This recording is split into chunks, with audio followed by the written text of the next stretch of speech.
Welfare party of ইন্ডিয়ার পক্ষ থেকে ভাই জুয়েল রানার বাড়িতে আমরা এখন অবস্থান করছি।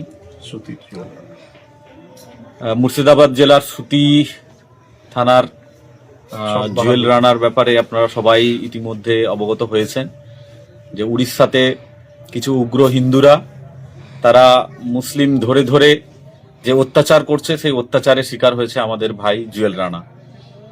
তাকে লাশ হয়ে আমাদের রাজ্যে ফিরে আসতে হয়েছে। সেই জুয়েল রানা ভাইয়ের বাড়ি থেকে গোটা বাংলার মানুষের কাছে আমরা কয়েকটি গুরুত্বপূর্ণ কথা, কিছু আবেদন আপনাদের সামনে রাখতে চাই। প্রথমত, আপনারা দেখতেই পাচ্ছেন যে বিজেপি শাসিত যে রাজ্যগুলো, সেখানে পশ্চিমবঙ্গের মুসলিমদেরকে বেছে বেছে, বাঙালি মুসলিমদেরকে বেছে বেছে তাদের উপরে যেভাবে অত্যাচার করা হচ্ছে, তো এই সরকারগুলো অন্যায় এবং অবিচারের সমস্ত রকমের সীমা তারা অতিক্রম করে ফেলেছে। এবং আমরা অবাক হয়ে দেখছি যে পশ্চিমবঙ্গের যে মাননীয় মুখ্যমন্ত্রী, তিনি এর বিরুদ্ধে সেই ধরনের কোনো কার্যকর পদক্ষেপ এখনো পর্যন্ত নেননি। বাংলার শ্রমিকেরা তারা দেশ গড়ার স্বার্থে বিভিন্ন রাজ্যে তারা পেটের দায়ে গিয়ে সেখানে কাজ করছে, আর তাদেরকে লাশ হয়ে ফিরে আসতে হচ্ছে।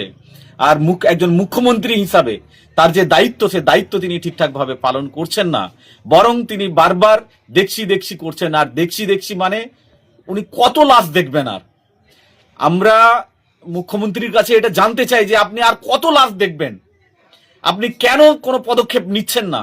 এটা তো আপনারই দায়িত্ব যে আপনি বাংলার মানুষদেরকে আপনি সাংবিধানিকভাবে তার যে নিরাপত্তা, সেই নিরাপত্তা আপনি সুনিশ্চিত করবেন, কিন্তু আপনি করছেন না। আপনি ভোটের রাজনীতি, ভোটের খেলায় আপনি ব্যস্ত আছেন। এবং পাশাপাশি আমরা শুনলাম যে রাজ্য সরকারের পক্ষ থেকে 2 লক্ষ টাকার একটা কথা বলা হয়েছে। তো আমরা আজকে এটা সরকারের কাছে দাবি জানাচ্ছি যে 2 লক্ষ টাকা একদম একটা সামান্য, এতে তো হয় না। যেভাবে একটা পরিবারের একমাত্র ছেলে জুয়েল রানা, তাকে হত্যা করে দেওয়া হয়েছে, এতে তার পুরো বংশ পরম্পরা স্তব্ধ হয়ে গিয়েছে। সেজন্য কমপক্ষে 30 লক্ষ টাকার আমরা আবেদন জানাচ্ছি যে কমপক্ষে 30 লক্ষ টাকা ক্ষতিপূরণ দেওয়া হোক এবং একটা তার পরিবারকে চাকরি দেওয়া হোক। এবং এই যে গোটা দেশ জুড়ে যে মুসলিম নিধন চলছে, দাদা এবং দিদি দুজন মিলে যে মুসলিম নিধন চলছে, এর বিরুদ্ধে গোটা বাংলার মানুষকে, বিবেকবান মানুষকে সোচ্চার হওয়ার জন্য আমরা আবেদন জানাচ্ছি।